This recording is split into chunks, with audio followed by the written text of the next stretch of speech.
American technology, particularly based on having recovered a nearly intact Zero, allowed us to figure out that we could beat them at their own game. Now, the Battle of the Philippines scene, as it's mentioned here and as it takes place, is the culmination of Operation AGO. It initially had been described as a Z plan, but it turned out that Admiral Koga, who had replaced Yamamoto, right? Yamamoto's killed in April of '43 over the Solomon Islands. It was, I think, was it Herbert Walker Bush who was part of that, or no? I guess No. not. Okay. No, wasn't he ambushed? Yeah. Yes, he was. He We wasn't- knew where he was going. Yeah, and we flew a we- dive bomber Oh, that's right. and he crashed and he was rescued, but his gunner His gunner never died. survived. Right. So in this situation, when Yamamoto was killed, Admiral Koga was put in charge. Admiral Koga was following the strategy that Yamamoto had set out.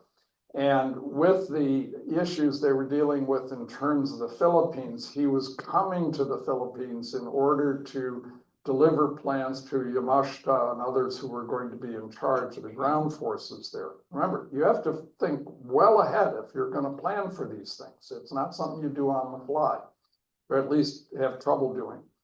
But his plane crashed and the Z plan was recovered by the Filipinos who were scouring the area when the plane went down and transferred that information back eventually to Nimitz. And Nimitz, of course, needed that information in part to figure out what's what. Now, normally you'd expect if your plans are lost that you're going to change your plan. Perfect example of that, to go back to 1940, the initial German plans to invade France were lost in an airplane crash and were recovered by the Allies. They learned of that, the German high command learned of that, and Hitler said, okay, what are we going to do differently? And that's when Manstein said, let's go through the Ardennes. So even though the Allies had the plans, they ended up having the wrong plans at the time. Koga didn't change anything when he was headed down there, and then Toyota took over, not the guy who makes the cars, okay. And he decided he was going to stick with the plans because the logistical arrangements and the coordination was so complex that there really wasn't much time to change it anyway. He didn't have the mental or physical, and I use the word physical as logistical and mechanical, if you will, flexibility to bring the fleets together and do what they hoped to do. So he went ahead and planned it. As you can see from the map, the Americans brought themselves out and were west of the Marianas and encountered the Japanese fleet in what is known as the Philippine Sea. And this was an amazing conflict in which the Americans not only far outnumbered the Japanese, but they outflew them by far. And in doing so, most of the Japanese attackers were shot down before they even got near the fleet. And anti-aircraft fire was so intense. And if you look here, you see all those black dots. Think of you're trying to fly through that, and survive. And you see those black cloud smokes there. Those are aircraft going down. That it tells you that this was an enormous sacrifice on the part of the Japanese, even to get through to where someone might be able to launch an attack on an important ship. And of course, there's an actual great scene from the more recent movie Midway, in which you watch the dive bombers coming down and the anti-aircraft fire that's coming up at them. And it's very intense because it's scary. And you want to try to keep your focus on that ship. And the last thing you're worried about is, do I identify the ship properly? I'm just trying not to get killed before I accomplish my mission. It's called the Marianas Turkey Shoot. Operation AGO. This tells you what happens. You see it's from June 19th to 20th. I'll come to that in a moment. You get a rough idea of the different strengths that are involved. The Japanese had land-based air, which is one of the reasons they wanted to try to do this, because they still contained Guam and Tinian and Saipan. The Americans had about 900 aircraft, but look at the damage results. 2 fleet carriers sunk, 1 light carrier sunk. Look at the number of aircraft destroyed. Look at the American side. Now, out of the 123 aircraft listed as destroyed and the 109 dead, that brings me back to that picture of Misher that I showed you. Misher wanted to really destroy the Japanese fleet. He wanted to sink every possible carrier, every carrier he could possibly find. And so as the day went on in the 19th, he sent out strong aircraft patrols and then attack units to try to find the Japanese fleet and sink anything they could find. But that meant his flyers were going to be coming back at night. Normally, the carriers would retire at night to avoid the potential of a surface action. The last thing you want to do is have your carriers confronting battleships and cruisers. So normally you would start to withdraw and you'd tell your pilots, you can only fly out this far, then you have to turn around and come back. It's called bingo fuel in aircraft parlance. So you can reach your base, you can land. Remember, you can't land on the Marianas. You don't own them yet. There's no place for you to go. You've got to land on the fleet. Plus, you're to the west of the islands anyway. So it would be a longer stretch to try to get to the islands, even if you held them. But he sends them out, and they're flying out to maximum range. What is Mitchell going to do? None of those guys will make it home if I retire. So I have to keep going west, risking an encounter with a Japanese surface fleet, which could be enormously destructive. And then he does something truly courageous, and if it hadn't worked, would have been truly stupid. He turns on the lights, so the ships can be seen at a distance, and the aircraft can try to find their home. And if they can't see which aircraft is yours, you land on the one that you can reach, and we'll figure it out later, okay? But get home. As a result, in spite of these actions, a fair number of aircraft actually crashed at sea or crashed landing. And that could result in casualties and lost aircraft. So the vast majority of aircraft that were actually lost in this combat with the Japanese fleet were due to crashes and running out of fuel. And some of the pilots, of course, were never found. This was an enormously courageous action that worked with considerable risk to the fleet. But it also did something very devastating to the Japanese. In spite of their continued expectation they could somehow triumph over the American fleet, this loss in many ways was much more devastating than Midway. The loss of Midway set the stage, but remember, Midway was 42. This is 2 years later. And you can train good pilots in that time if you have good instructors. But unlike the Americans, who would rotate combat experienced pilots back to the States to train new pilots, they kept them out towards the front lines. And therefore, when they died, you didn't have those people. So this idea of also similarly insignificant ideas, we're going to rotate these guys home, you know, they want to stay and fight. No, you're going home to train. You can begin to see why those decisions were critical. not just that you were superior, but when you got into combat, you could really take it to the enemy. Now, the invasion of Saipan was an important action that took place. And now remember, this is Central Pacific. And what is the landing experience that anyone in the Central experience has? It's at an atoll, Tarawa, Inuiatak, Kwajalein. And maybe if you got some guys from Guadalcanal, you know, some of the Marines who landed there and you brought them back to refit, you know, they've got some combat experience. Guadalcanal and Saipan probably are very similar in the sense of size, but an atoll is nothing compared to this, except that it encompasses a large sea area, but the land area is minimal. Remember, Tarawa was all of 300 acres. And you can see that this is a much bigger island. The legend that you see up there, the lower portion is miles. So it's 4 miles across, 5 miles across the different areas, and it's about 12, 13 miles long. And in addition, you've got the elevation that you see there.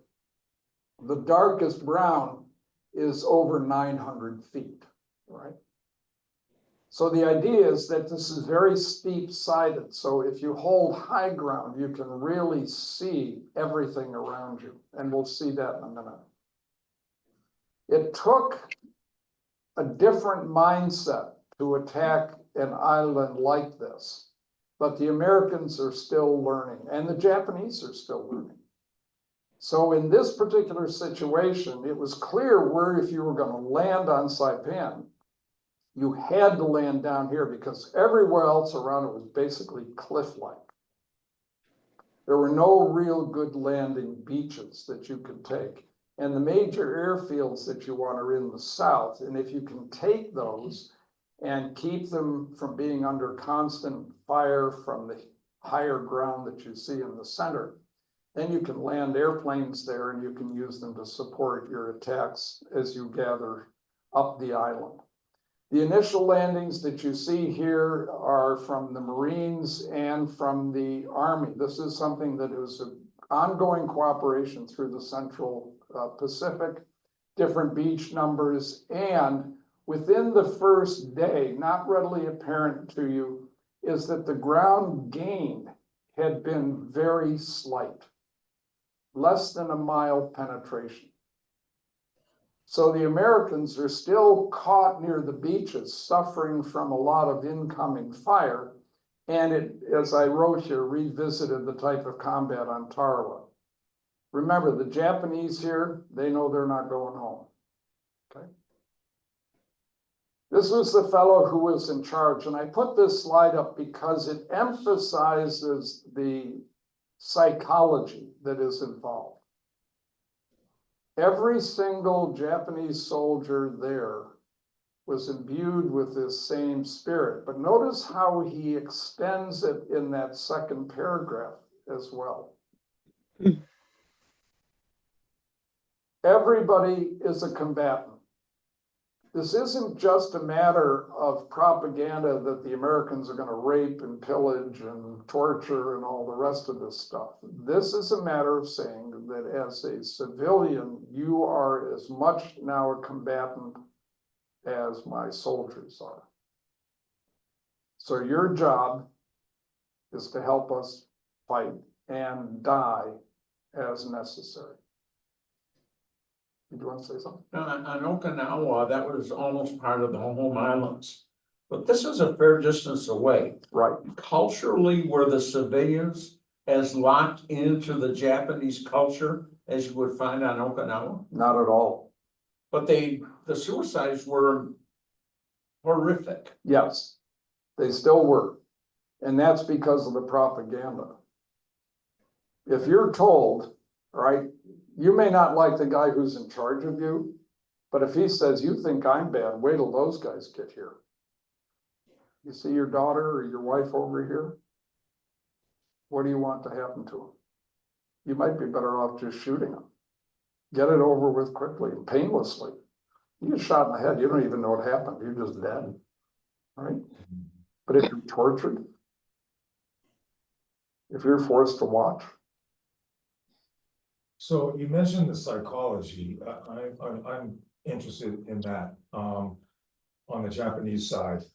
Is it, how much of it was worship of the emperor and thinking that he was a god? It's tied into both elements, but the culture, as would be the case, is you can't accept that the emperor is a god or even a demigod unless the cultural history is a long enough time frame for everyone to have bought into it. In addition, the Japanese homeland was very homogeneous. In spite of any presence of Europeans, they were clearly kept separate. And for much of Japanese culture, anyone who wasn't Japanese was almost by definition a barbarian, just not quite worthy. And their behavior in China exemplified that. On what we called back then Formosa, now Taiwan, which was taken over in 1895, was similar. Korea, similar. And then as they worked their way through Indonesia and the East Indies and so on and so forth, their treatment of the indigenous populations, and included the Filipinos, was similarly atrocious and demeaning. But in other locations, again, the idea was, you think we're bad? Wait till those guys come. So it was a combination of worship, or if not full, maybe near worship of the emperor, Right, the propaganda that was coming down from their leadership, right, and being physically isolated out on these islands. exactly. All together culminated in, we're gonna die Yeah, one way or the other. right. Yep, very much the case. The Americans were able to push themselves further across, and I did this blow up in order to show as the American advance takes place, there's this gradual encroachment across the base of the southern island. But for those of you who are able to see it, there's a label that says Death Valley and Mount Tapatacho. And Mount Tapatacho is that very dark reddish area that you'll see in the center there. Now, the terrain here is pretty awful, and it's not suitable for armor in any concentration. Isolated armor could be useful, as you'll see, but you don't have the kind of formations that you see in the Eastern Front, or that you're going to see in the Western Front, or that you saw in North Africa. The terrain just isn't suitable for it, so it doesn't serve a purpose. The Japanese had never developed a really technically advanced tank. They had some that were just beginning to come into production that were somewhat comparable to Allied armor in 1945. But in the whole rest of the time, they basically relied on what are called light tanks, or what was technically a medium tank, but nowhere up to, say, the American medium Sherman.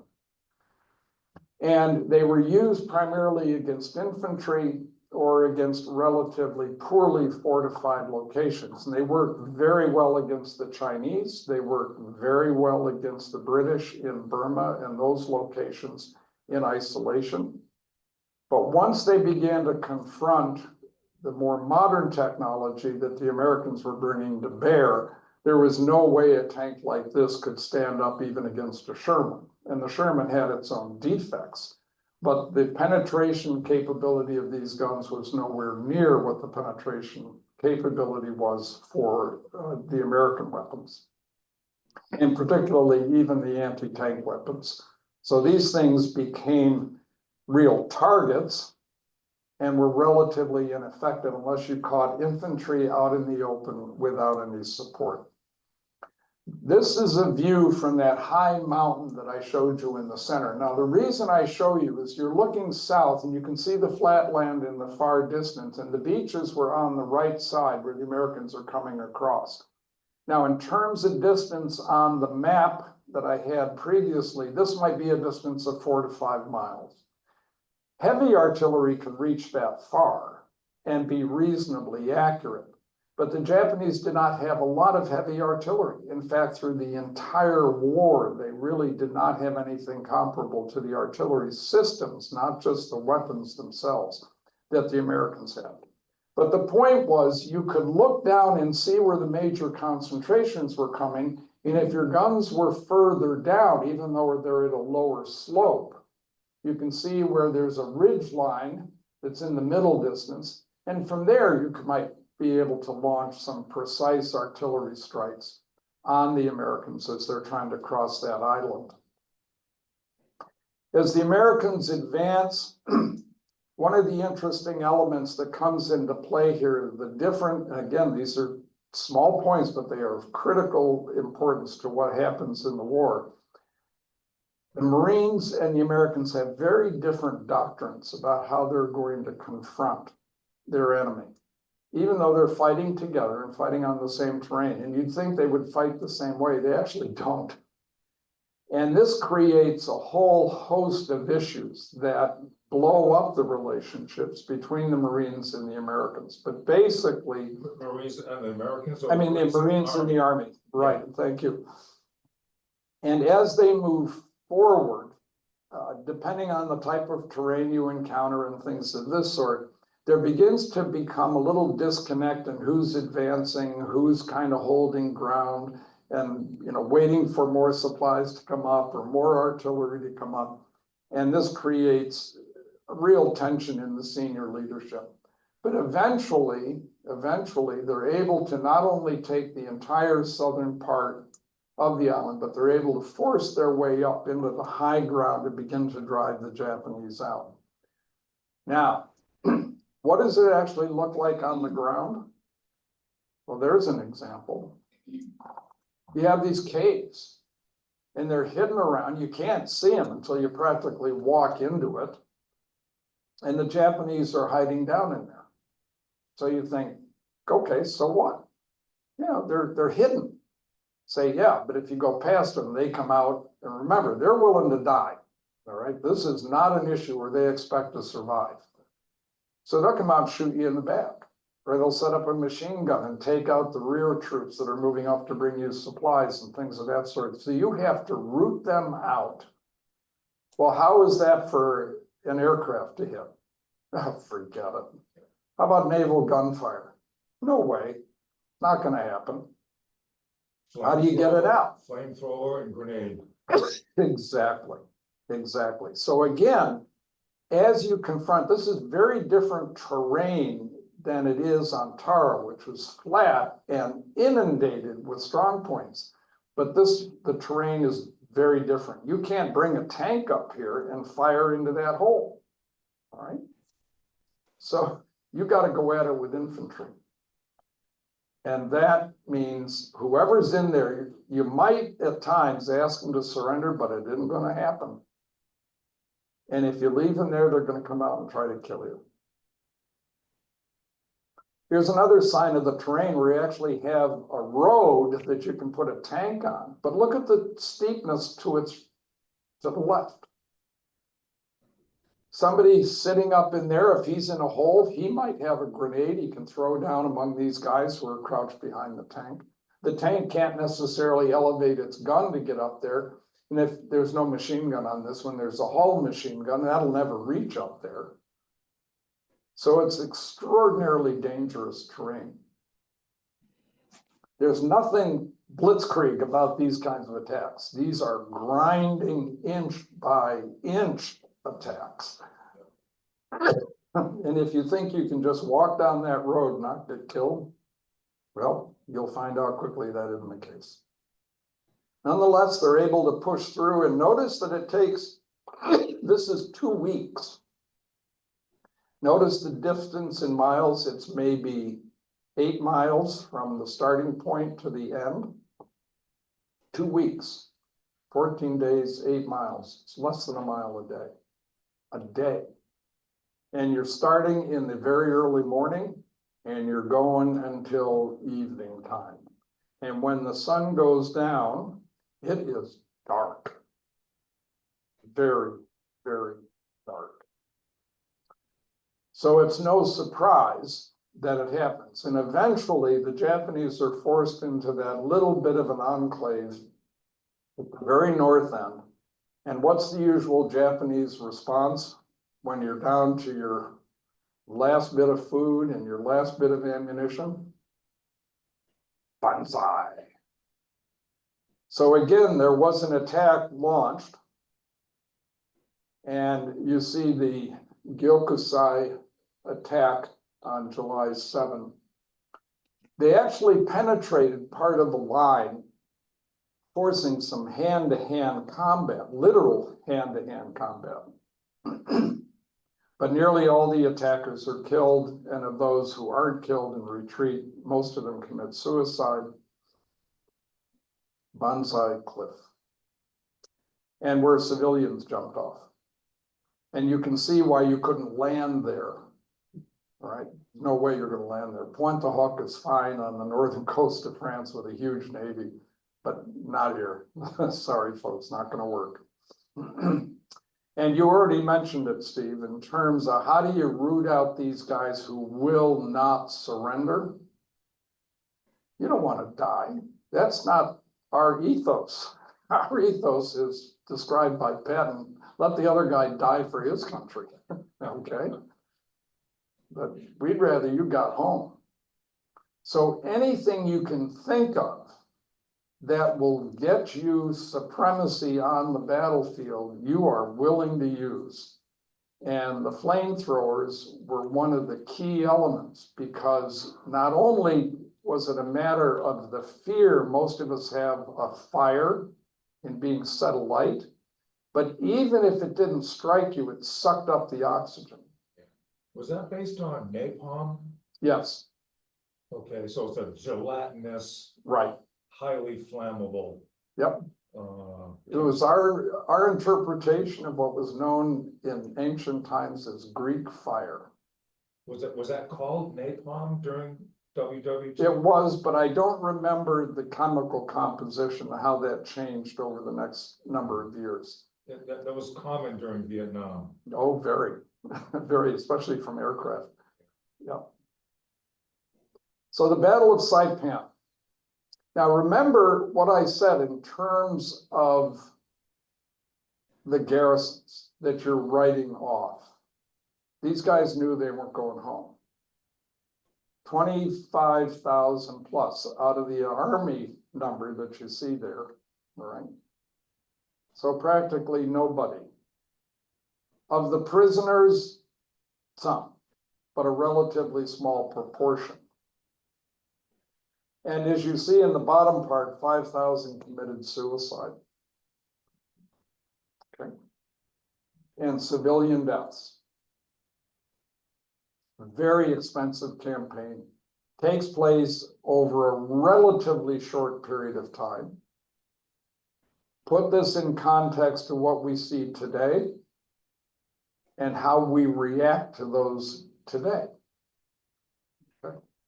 When we read about Ukraine and we read about what's going on in the Near East, as I like to call it, rather than the Middle East, because once I call it the Middle East, I don't know where the Near East is anymore. And the idea behind it is that the Japanese at home also understood this. You're not coming home. That doesn't mean you're not sad about it, broken up about it, or horrified by it. But this is what's expected. Sort of that come back with your shield or on it from the old Greeks, yes. Was this the only battle in the Pacific that both commanders died? There was one. You're thinking of Geiger getting killed on the American side? Yeah. That wasn't on Saipan, I don't think. I think that was elsewhere. I'd have to check. Yeah. Okay, thank you. But what was interesting as well is during this particular set of conflicts, the tension between how the Marines conducted and how the Army conducted led to great animosity. And the senior commander, who was a Marine general, relieved the American Army commander for being what he thought was too slow. But I think in detail, I think I have this right, the American Army took fewer casualties than the Marines. And part of that was because Army doctrine was blow the hell out of them, right?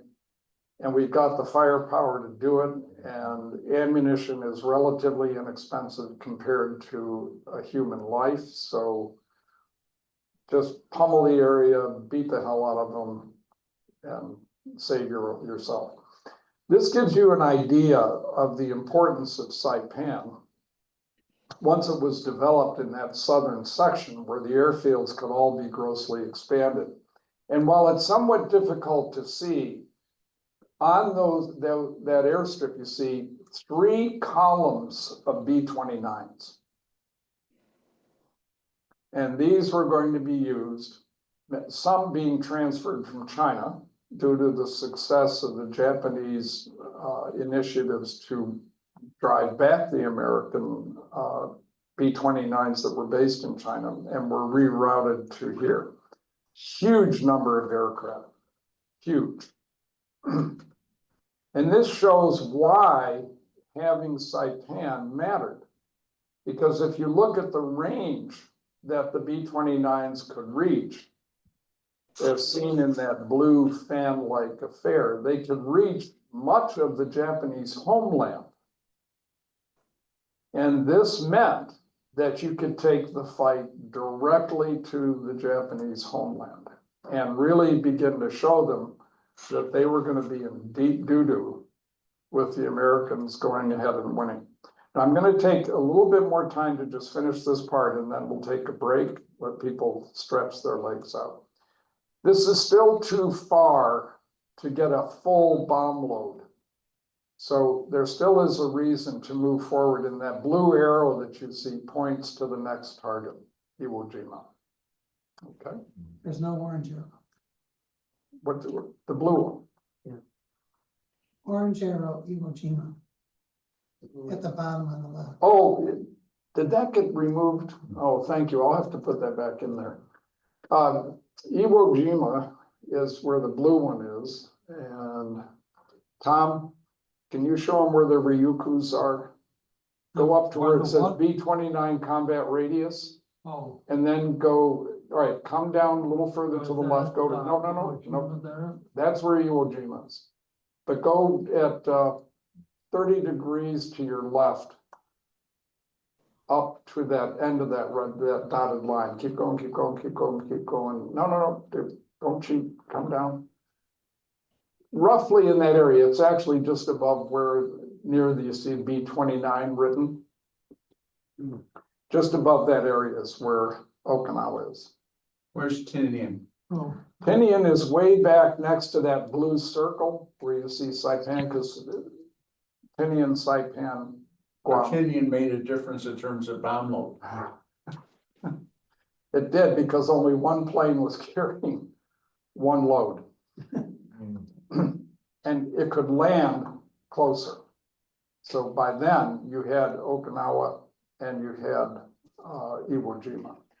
So the range, the reason for starting at Tinian was not to have to carry the atomic bomb that much closer. You didn't need to. You wanted to stay well within a realm of safety when you're bringing something like that across the Pacific Ocean. And you want it landed where there isn't going to be a Japanese presence. Remember, there were some Japanese on Guam until the end of the war. Okay, one guy was there until I think 1974, if I remember correctly. Didn't Nimitz set up a headquarters on Guam? He may have, I don't remember. That part's past me. But here's Guam. We'll just do this very quickly. And in this particular situation, the assault differences that you can see there, the Japanese on the right, the Americans on the left, give you an idea of what could be brought to bear.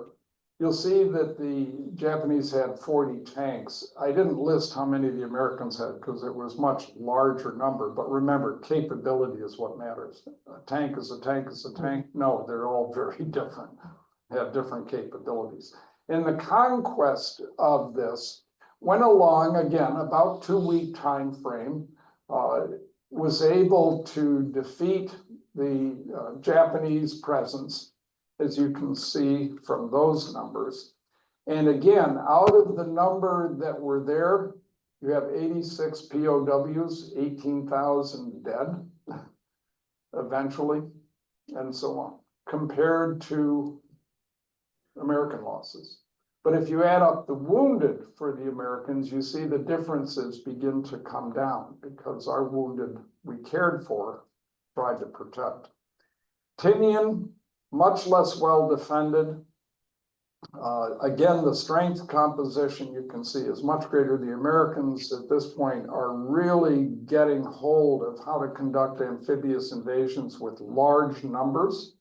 They know that as they get closer and closer to the Japanese homeland, these numbers are going to have to reach numbers comparable, if not greater than even Normandy, where you're talking about gathering together forces numbering in the millions, okay, which was a whole different logistical feat. But in terms of this, you can see that Tinian goes down within a week and the destruction of the Japanese. But notice the number of civilians who were killed in the course of this as well. So pretty bad. The crosses that you see on the Japanese side, all of those guys died on Tinian. Okay. It's ironic to use crosses for the Shinto worshippers. I didn't know what symbol to put in. I figured we'd have one that we recognized. Okay, just as the final part of this slide, and it gives you a detail from a previous one, the idea here is you see the transition to the Mariana Islands that you have there with Guam and Saipan, Tinian, and bypassing down in that right side, that red flag where it says truck, was the major Japanese base in the Central Pacific for most of the war. But now what's happened? It's been ignored. It's been rendered incapable of being a threat. And further south, which is not shown here, the Solomon Island areas and then New Guinea and moving up into the island of New Britain, where another major Japanese base is held, Rabaul, major Japanese base, bypassed, left to die, and attacking elsewhere. And this shows the final strategic initiative that Nimitz was going to shoot for, which is the island of Peleliu in the Palau island chain, underneath that red box that you see. And this was to clear the flanks so that the further drive across the Central Pacific would not have a Japanese presence in between MacArthur's coming up and where the main road of the Central Pacific was to come. So they're splitting and coming up from two different directions. And this particular spot is in the middle. They decided they would take it and hold it. Some people have questioned whether that was really necessary or not. And then you see in the center there that little hook of blue in September to a place called Ulithi. It turns out Ulithi was barely held, if at all, by the Japanese, but it had an amazing anchorage. And it ended up being a premier naval base for the American Navy coming across the Central Pacific, even though ultimately it was abandoned as relatively worthless at the end of the war. But it served an enormous purpose and was not recognized by the Japanese as being of any particular value. Yeah, on Ulithi, I understand that Nimitz had brought in a floating dry dock to Ulithi and was able to, that enabled repair of major battleships. Right. So I thought that was pretty interesting engineering feat. Yeah. You know, Because remember, the size of such a structure. Yeah. To bring that in from probably San Francisco, right? Yeah. Yeah, eventually, because that's where the things are made. The interesting part of this, to some degree, as you pointed out, but I think bears emphasis. American production usually is described in terms of how many airplanes, how many carriers we made, how many battleships, and so on and so forth. What we forget is that coincident with that were all these little auxiliaries, call them little, that on which everything else depended. The supply lines, the ability to refuel at sea, the ability to bring in massive amounts of ordnance, because once you're into a fight and you use up what's on board your ship, which necessarily is limited, you've got to get more ammunition. Suppose you take battle damage, depending on how bad it is to go. Well, in my lecture on Guadalcanal, you ended up in Australia, or you ended up going back to the Hawaiian Islands. That's a long trip. And you may remember one story I told you about a ship that had its bow blown off and went backwards in reverse in order to get back to its base. Here, with a place like Ulithi with a dry dock, that means you can bring the ship in, empty the water out, and do repairs. But that also means you have to have all the machinery to do the repairs. You have to have all the equipment that you're going to need, the steel and everything else, and train technicians who are going to be able to do that in this barren island in the South Pacific. That takes an enormous amount of training to get those people ready and have them be able to.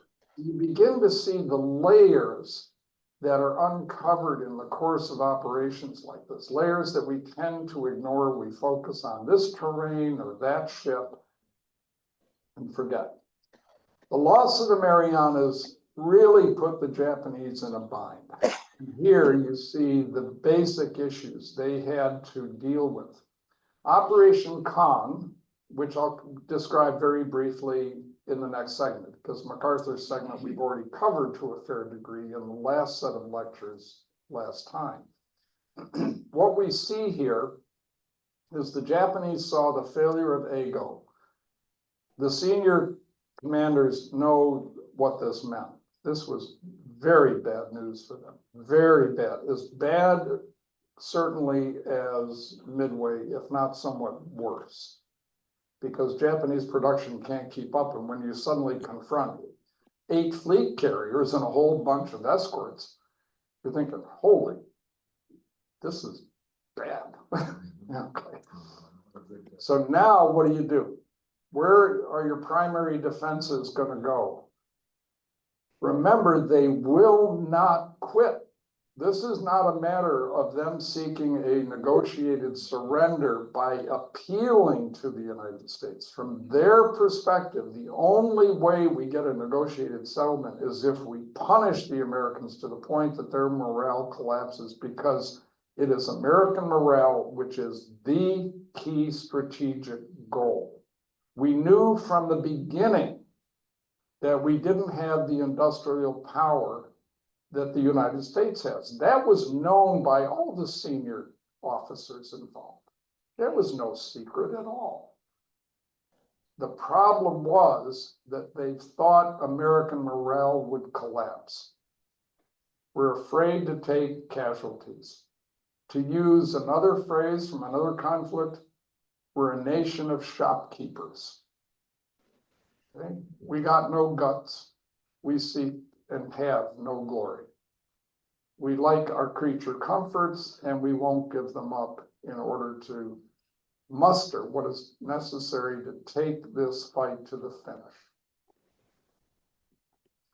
Overwhelming technology, yes, but morale is still the key, and that leads to the whole issue of kamikaze approaches too. We can't fight them equitably in the air.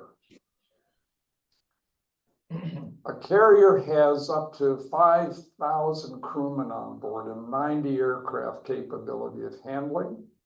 If I can take 2 airplanes, 2 pilots, and crash it into an aircraft carrier and sink it, that's a beautiful trade-off. 2 for 90 plus 5,000 plus a ship. The Americans will never stand for it, and they don't have anyone who can do it. We can. So these become critical issues. in the Japanese mind that prevents any sense of negotiation. We cannot negotiate from weakness, we can only negotiate from strength. And this is how they plan to go about doing it, and Operation Shogo becomes instrumental in that whole thing. Why was Tojo removed? He was removed because the losses that had occurred at that particular time were seen by the senior political and military as lacking direction and commitment. And though Tojo was a general, they just said, you're out of here. We need somebody who's more capable. And they never found him. Well, you know, like most things, you can put somebody in the place and hope that at least is a figurehead, but it's the guys underneath them who are going to tell him what to do. And then he just says, that sounds good to me. I'll take it to the emperor and get his agreement. We'll go from there. Yeah, weak leadership leads to weak responses. Okay, so this kind of tells you how things fleshed out. It's a repeat of that slide I showed you a bit earlier. The fighting on Peleliu was bitter. There's a great book on it with the old guard at Peleliu, I think is the name of it. And it's written by someone who fought there. And it's also part of I call it docudrama, the Pacific War, that I think you can get on Netflix or Amazon, that takes you into the heart of this. And Peleliu was awful. It was awful. Again, similar kind of terrain, similar kind of issues, awful place to fight. Little grim humor. The sign underneath says, danger, move fast. And the comparable losses, again, 12,000 dead, but look at the American side. Not a lot different when you include wounded and injured. Not a lot different. And that's with a 4-to-1 superiority in plus naval, plus air, plus better armor. So Japan has 10,900, but 12,000 of them died. Yeah, the idea behind that, I think, had to do with maybe civilian losses as well. And as with most things, when you start looking through different sources of loss, the numbers begin to fluctuate quite a lot. So I doubt anyone can tell you who the 3 were that made up the last number. You know, but rather than keep putting approximation marks in there, I take what I get. As I said, my sources are at fault. Okay, we'll take a break. We're going to cover the final operations in the Solomons, New Guinea, and We only got half an hour left. well, I don't know how many people are falling asleep or want to Well, stretch their legs. Well, Do you want me to keep going? How about the people on Zoom land? Are they still with us or have You they can left? keep going. Keep going? Sure. Okay. No coffee break for you guys. All right. My apologies for, in a sense, beating this stuff to death, but the whole perspective of studying part of World War II, whether you just concentrate in the Pacific Theater or the Western Theater or the Eastern Front, which is one of my favorite spots, we have to see the grand picture, but then we have to see how it plays out at some of the lowest levels involved in order to gain an understanding of where war takes us even today. And the kinds of things that we're asking of our senior leadership, all the way down to the guys and gals now who are toting the weapons. The final operations in the Solomons I covered, excuse me, at some length last time, so I'm not going to beat that up here, but I'm just going to run through a couple of very quick slides. MacArthur is moving up along New Guinea, that big island to the north of Australia. It had been occupied by the Japanese. It was a source of contention, led to the Battle of the Coral Sea. which fortunately was a Japanese strategic defeat because they did not conduct the invasion of Port Moresby on the southern coast that they had anticipated doing. And as we moved up the Solomon Island chain from Guadalcanal further north, we eventually ended up in places like Bougainville in New Georgia, and another spot that you can see in the upper left called Vella La Vella. These were designed as relatively small operations in terms of numbers involved, but were constantly driving the Japanese back and forcing them, from their standpoint, actually, they were evacuating many of their soldiers rather than leaving them to die the way they did in the Central Pacific. So here, the people in charge were a little more concerned about not fighting to the last guy all the time. The Americans, using Operation Cartwheel, was the name of it, was to reoccupy the entirety of the Solomon Islands. This was the final iteration of that. And it finished the contest for the Solomon Islands. Having done this meant you'd cleared MacArthur's right or northern flank. And as he was marching along the north coast of New Guinea, he was clearing that southern flank, and that would allow him to drive eventually to the Philippines. One of the advances on the north coast, I just mentioned here, this is 1943, but it continues into September and into April.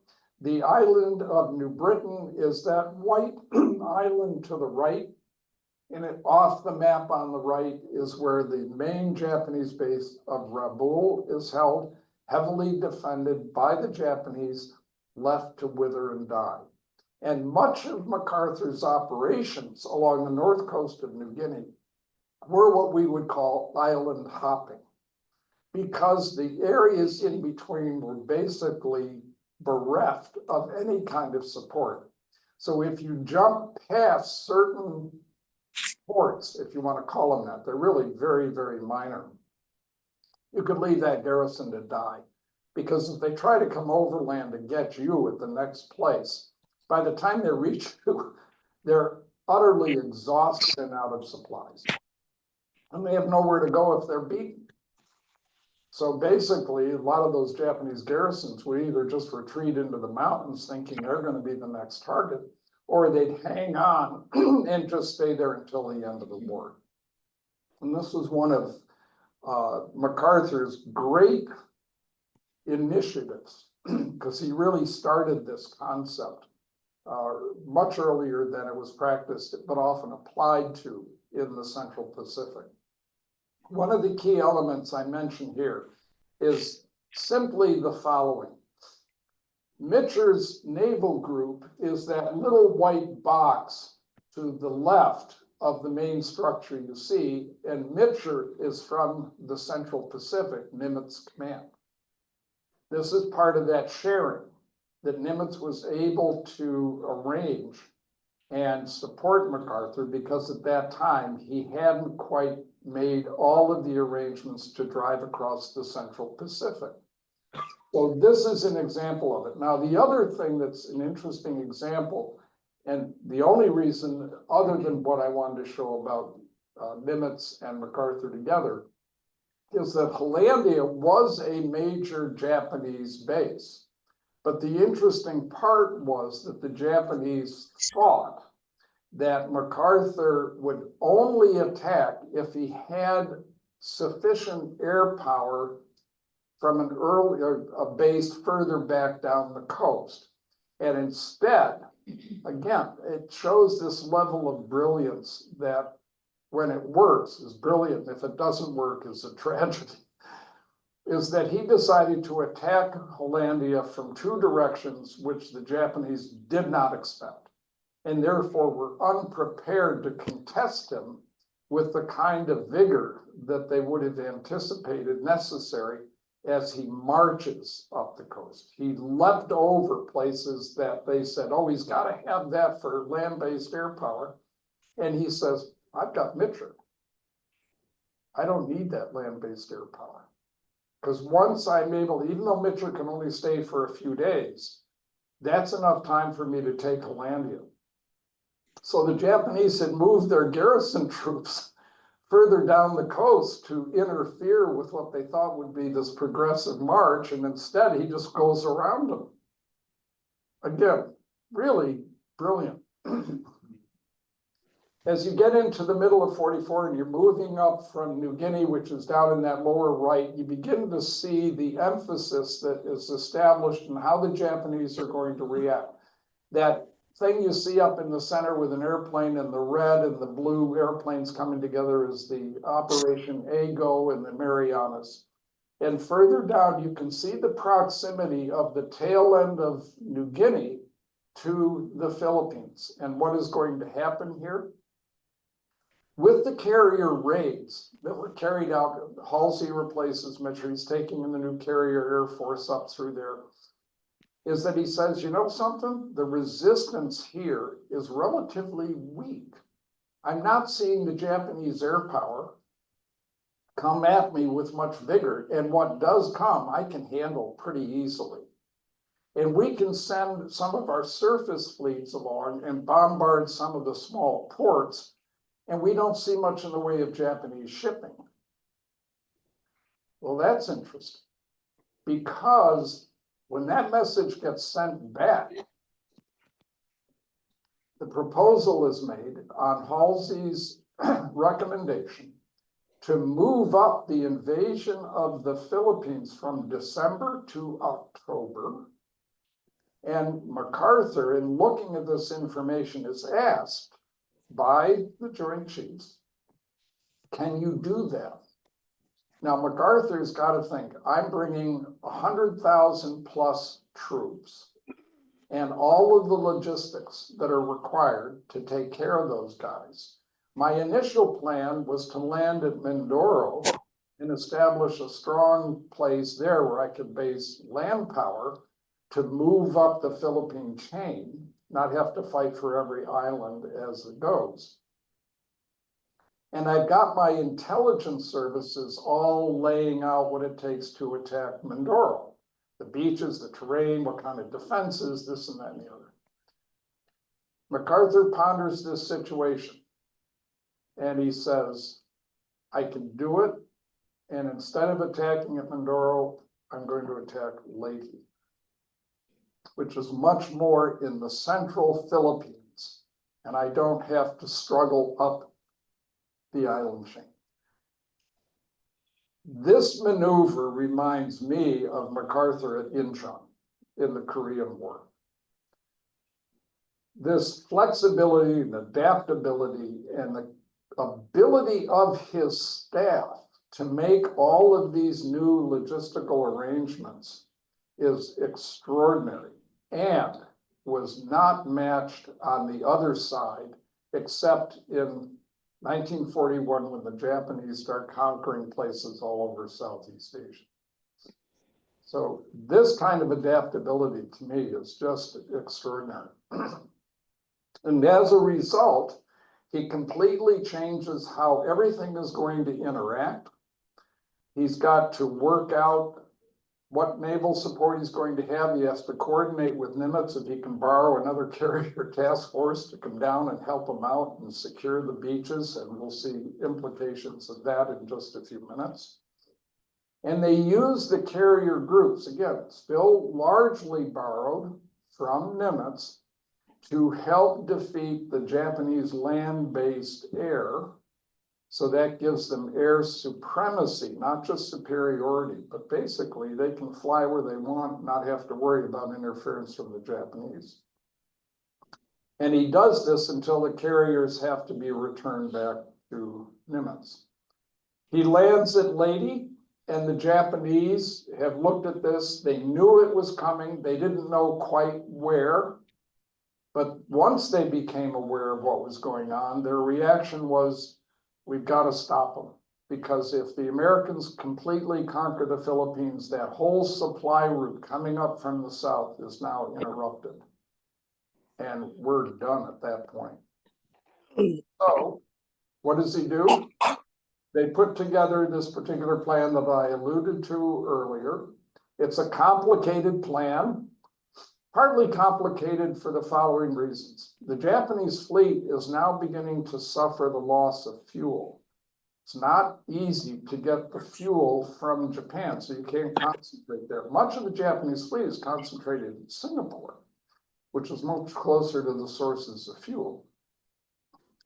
So the fleet is scattered and has to be brought together in a coordinated fashion in order to carry this out.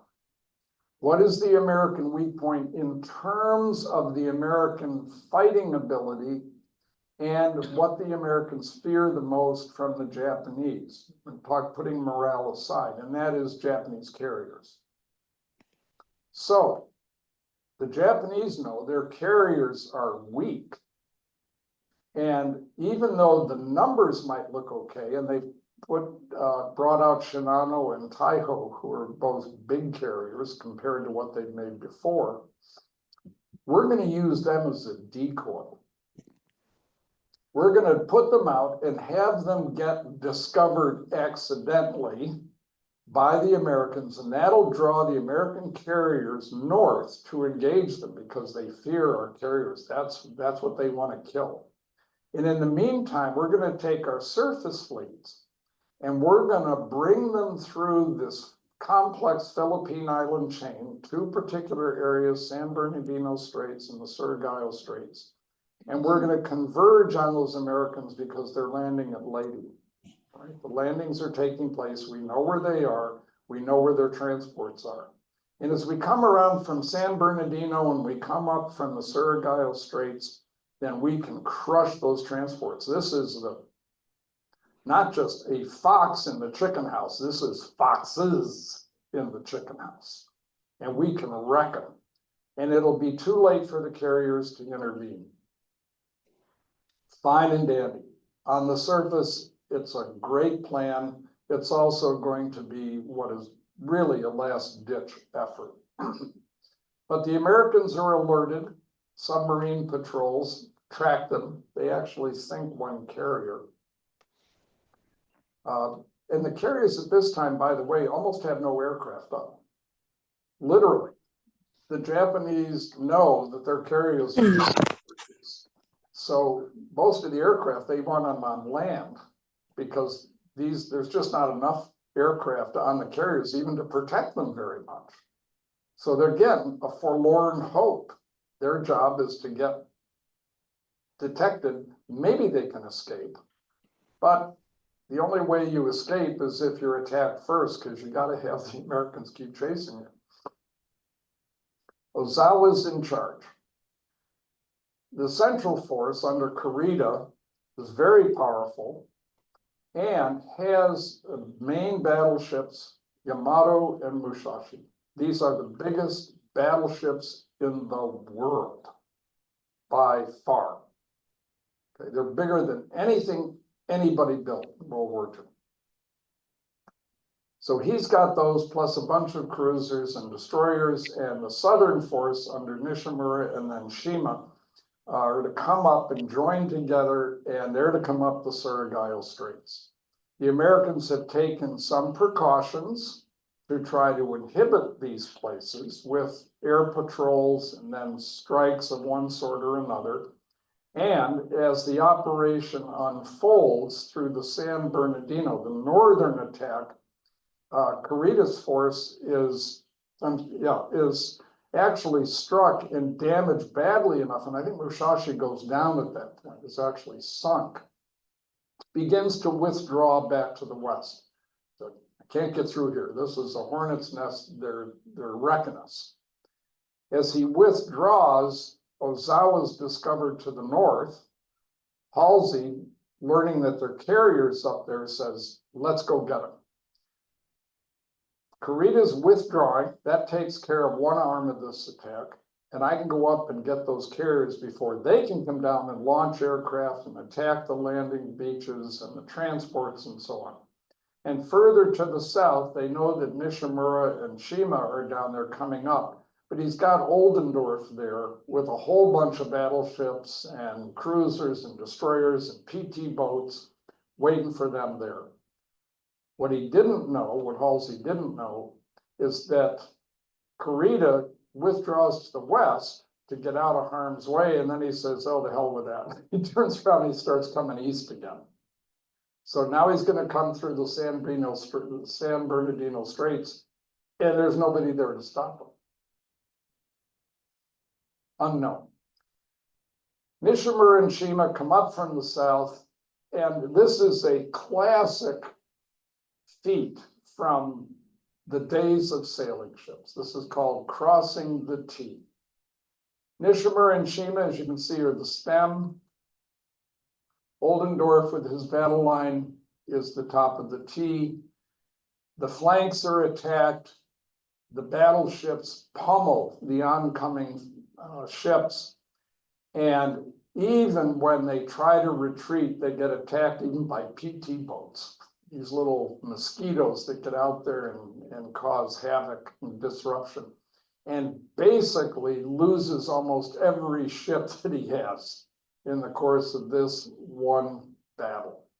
In the meantime, as I mentioned, Kurita, having gone west and then changed his mind and coming back east, comes through the San Bernardino Straits and turns south to head for the landing force.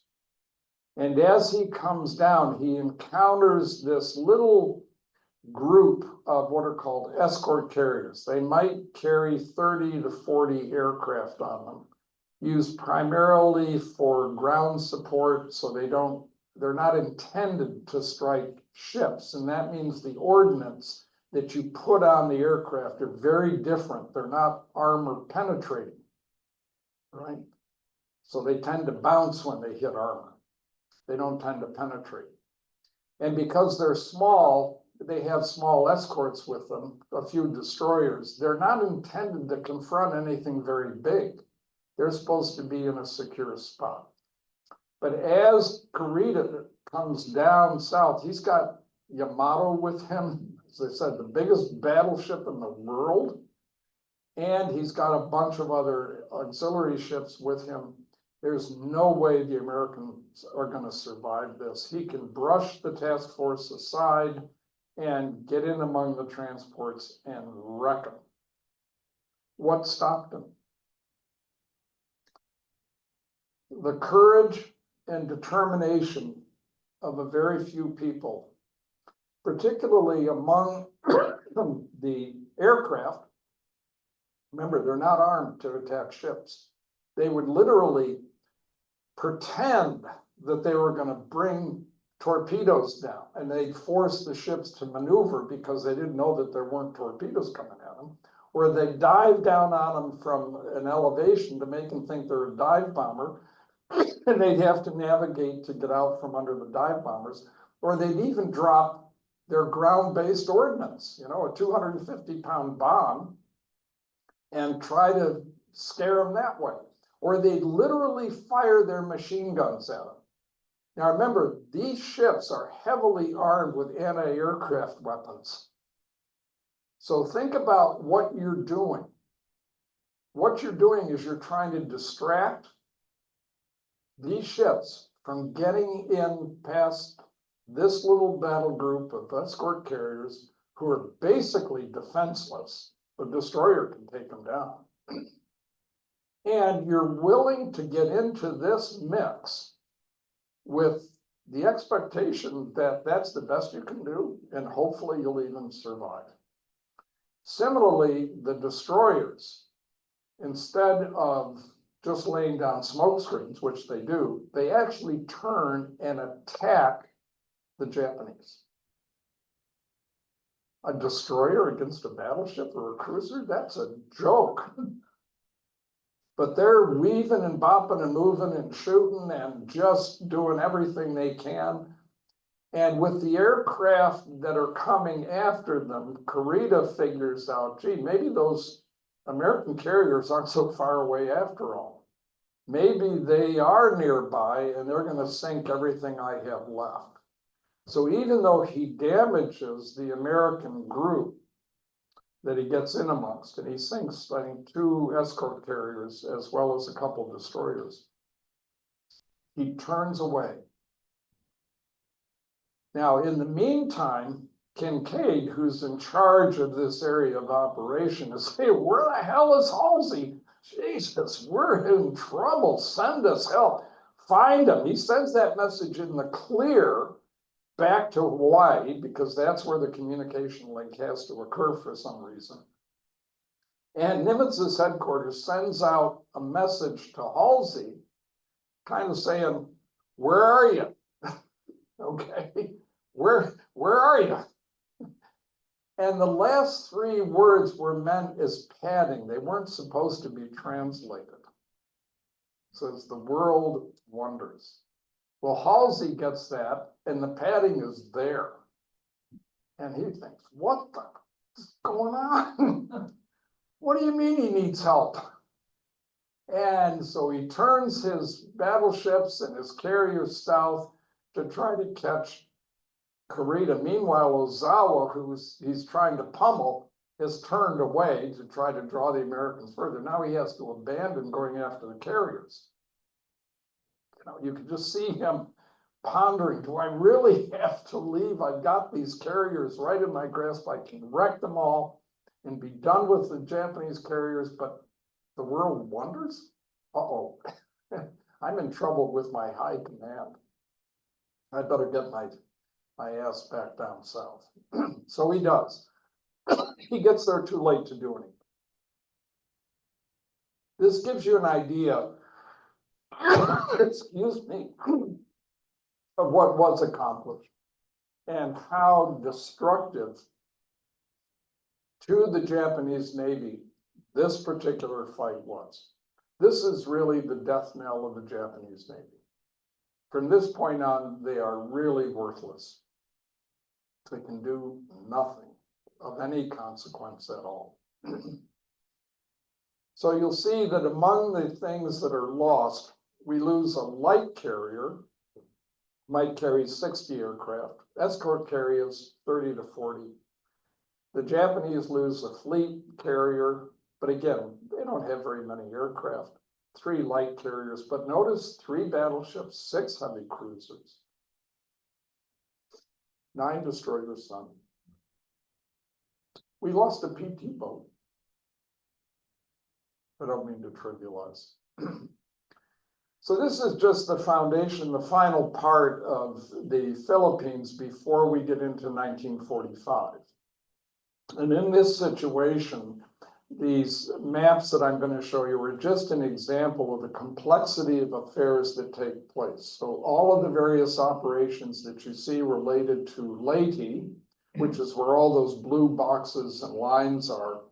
And once the troops are ashore, they compress the Japanese into 2 different enclaves.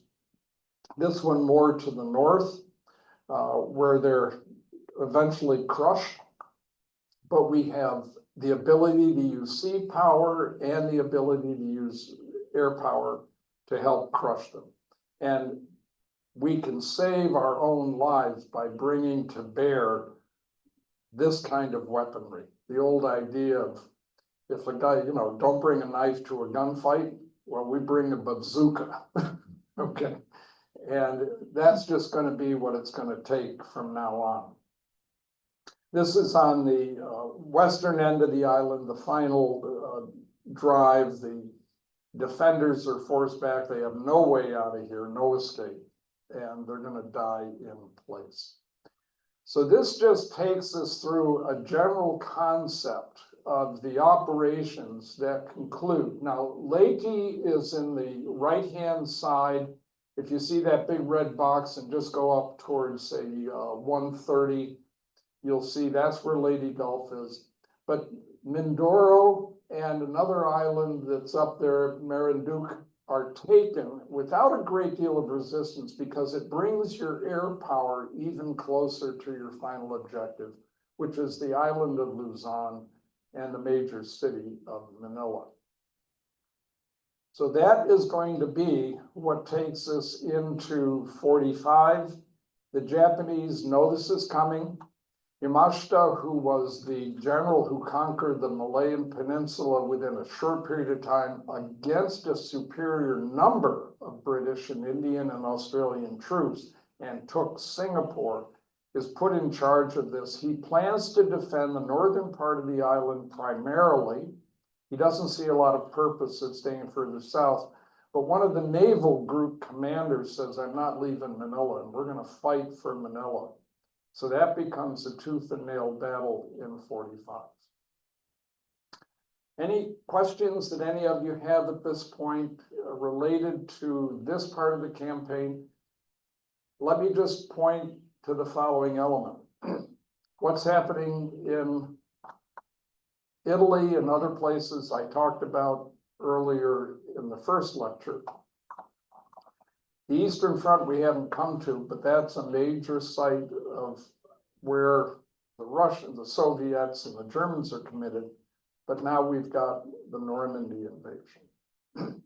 And in terms of that, that is where most of the American power resources are going, is to the Western Front. And yet, even with that imbalance, look at what was accomplished in 44. And that's why I call this the year of decision.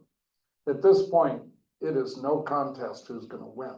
It's a matter of what is it going to cost to get to the end. But we'll cover that on the Eastern Front as well. I just have a comment about, at the beginning of your talk, how the Japanese had dug into caves and were heavily dug in and so forth. Again, from the Nimitz book, in February of 45, he says, after bombing Iwo Jima for 72 consecutive days by Army B-24s, the Marines met fierce resistance from a Japanese army of over 20,000 that were heavily dug into the volcanic rock. So that's over 2 months. And I learned a lot just from that little paragraph. Right. Because I thought, wow, you know, like Normandy, for example. Why not just bomb? If nothing else, you'll deprive the enemy of sleep. And we know what that will do, it'll just drive a man insane.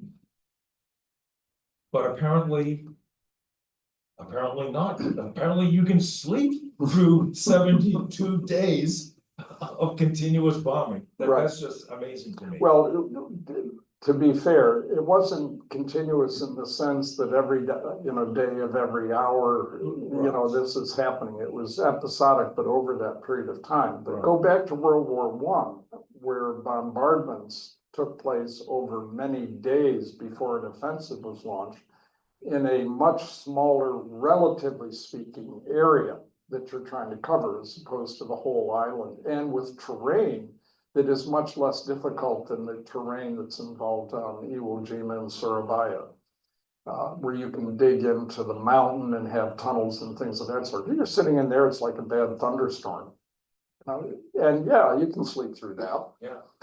The thing that is different also is human resistance and how we as a species can sometimes handle conditions which to us sitting here today just border on the impossible. As I talked about in lectures on the Eastern Front, especially in 1941, in the winter of 41, the temperatures went to 40 below zero.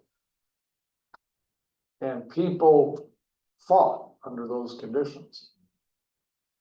And you couldn't stay out there for a long time, out in that brutal weather without getting back to some place where you could warm up a little bit. But the point is that people fought under those conditions. 40 below zero is just unfathomable. I mean, I've been out in 20 below zero, and I can tell you that's cold. And if you're not moving, it doesn't take long for you to feel the chill. And, I've got 100 pounds of modern lightweight gear on me to stay warm.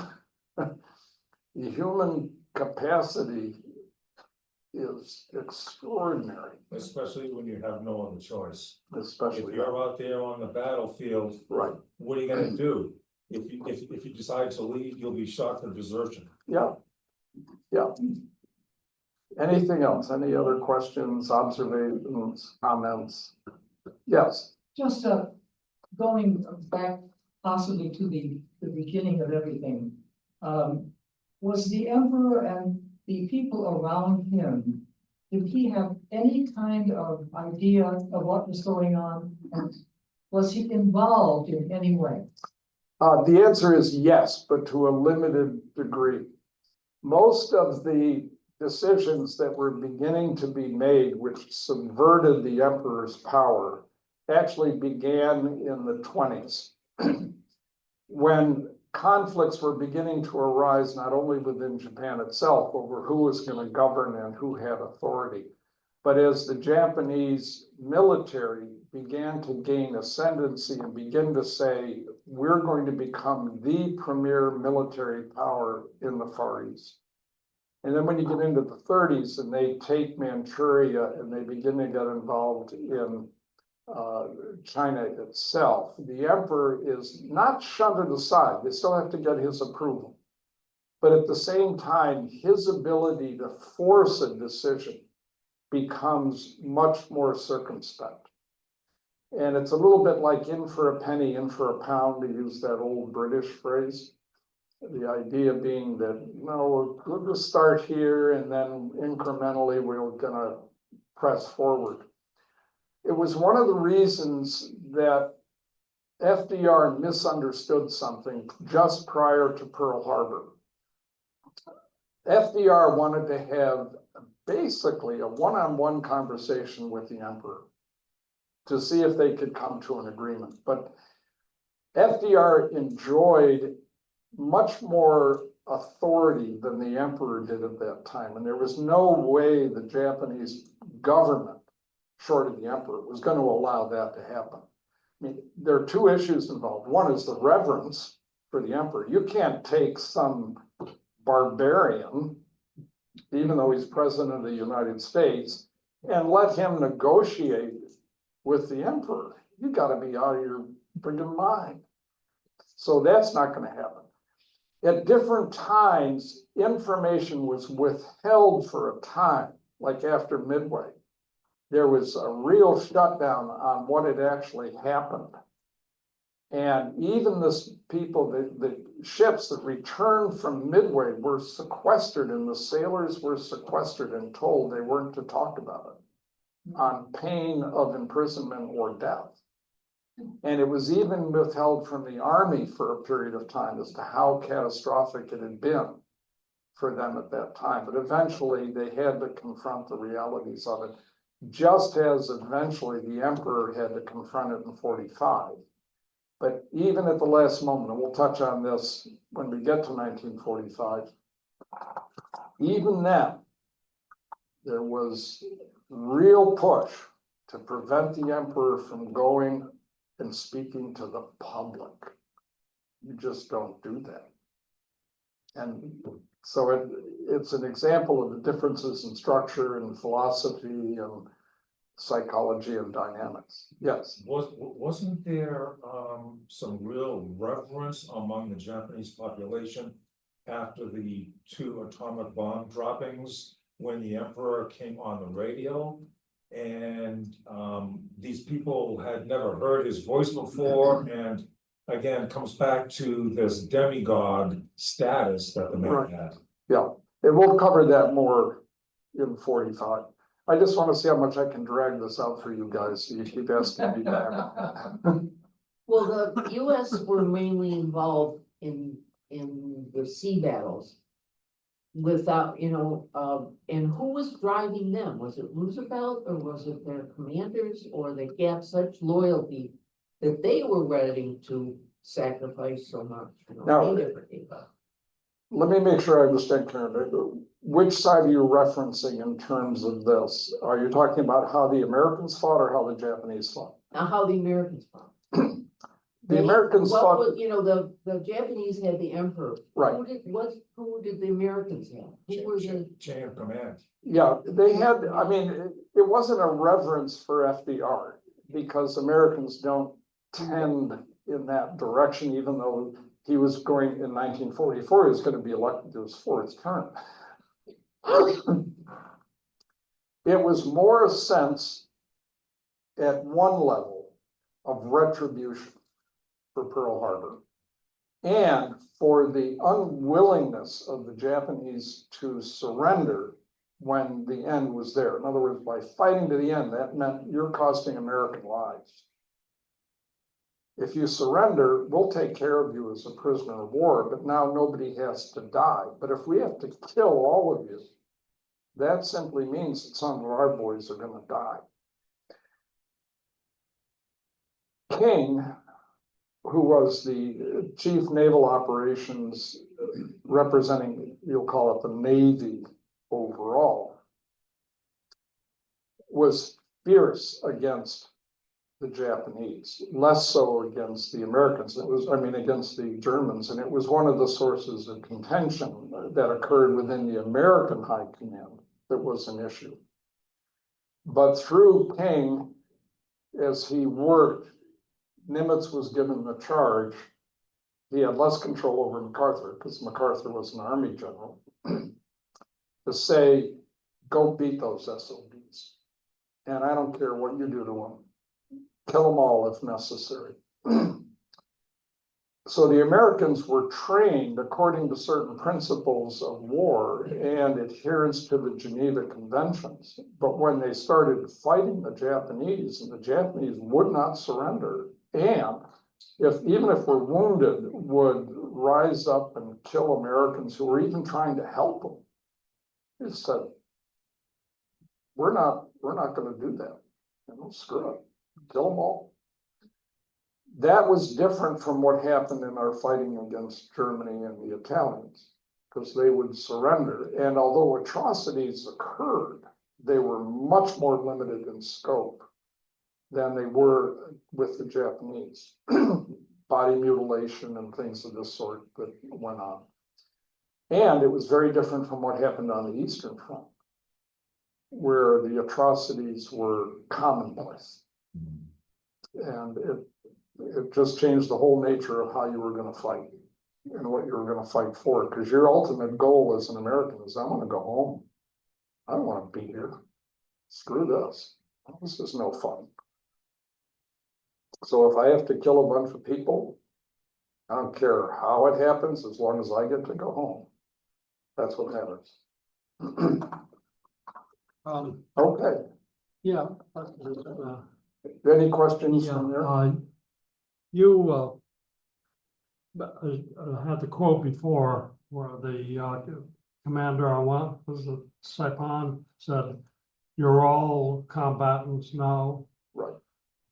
Did that was the American command under the working under the assumption that that principle would hold if they had to invade the Japanese homeland? Exactly. Way back through the slides, and we don't have to go there. We talked about the Marines and the Army. But one slide showed the New Zealand unit, Yes. just not the whole thing, but Well- it's had a little minus sign there. Well, not only that, a lot of MacArthur's troops were Australian. He had some Americans, but actually the bulk of his forces were Australian. And it was only later, as they got towards the Philippines themselves, that he had a sizable American contingent. So it's an unfair distortion as an American to speak of it as though that's an American force. And that was the main contribution the British Commonwealth could make, because their Navy was basically not up to standing against the Japanese until very late, when they could finally begin to shift resources and more equipment, and eventually could join with the Americans in 45. Okay. Well, thank you all very much once again for your patience and tolerance, and we'll see you next week.